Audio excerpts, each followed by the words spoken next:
Hello everyone welcome back to my channel. ഇന്ന് നമ്മളെല്ലാവരും കൂടെ കൊട്ടിയൂർ അമ്പലത്തിലോട്ടേക്ക് പോവാണ്. അവിടെ ഇപ്പം വൈശാഖോത്സവം നടന്നുകൊണ്ടിരിക്കുകയാണല്ലോ. ഇതൊരു ചെറിയ വീഡിയോ ആണ്. എനിക്ക് പറ്റാവുന്ന കുറച്ച് വീഡിയോസ് മാത്രമേ ഞാൻ എടുത്തിട്ടുണ്ടായുള്ളൂ. കാരണം അമ്പലത്തിലോട്ടേക്കാണ് പോകുന്നത്. പോരാണ്ട് അവിടെ എത്തുമ്പോഴേക്കും എന്തായാലും മഴ ഉണ്ടാവുന്ന കാര്യം ഉറപ്പാണ്. അതുകൊണ്ട് വീഡിയോ കംപ്ലീറ്റ് ചെയ്യാൻ പറ്റുമോ എന്നുള്ളൊരു ഐഡിയ ഉണ്ടായിട്ടില്ല. നമ്മൾ വീട്ടിൽ നിന്ന് ഇറങ്ങിയത് ഒരു 5:30 ആയപ്പോൾ, അതായത് വൈകുന്നേരം 5:30. പോകുന്ന വഴിയിലെല്ലാം നല്ല മഴക്കാറുണ്ടായിരുന്നു. വിചാരിച്ച പോലെ തന്നെ കുറച്ച് കഴിഞ്ഞപ്പോഴേക്കും നല്ല കിടിലം മഴ കിട്ടി നമുക്ക്.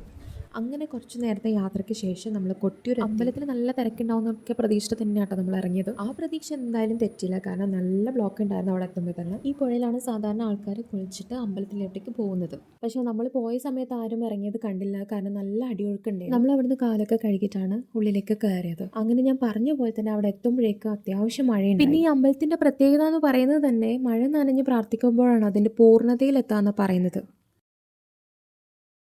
അങ്ങനെ നമ്മൾ കുറച്ചധികം നേരം ക്യൂലൊക്കെ നിന്നിട്ടാണ് പ്രാർത്ഥിക്കാനൊക്കെ പറ്റിയത്. അതിനിടയിൽ നല്ല മഴയൊക്കെ പെയ്തിട്ടുണ്ടായി. അതുകൊണ്ട് തന്നെ എനിക്ക് അങ്ങനെ വീഡിയോസൊന്നും എടുക്കാൻ പറ്റിയിട്ടുണ്ടായി. ഇവിടെ വരുന്ന എല്ലാവരും തന്നെ തിരിച്ചു പോകുമ്പോൾ വാങ്ങിക്കുന്ന ഒരു കാര്യമാണ് ഓടപ്പൂവ്. ഇത് വീട്ടിൻ്റെ മുന്നിലും വാഹനത്തിലൊക്കെ വെക്കുന്നത് നല്ലതാണെന്നൊക്കെയാണ് പറയുന്നത്. അങ്ങനെ നമ്മൾ വാങ്ങിച്ചു കേട്ടോ.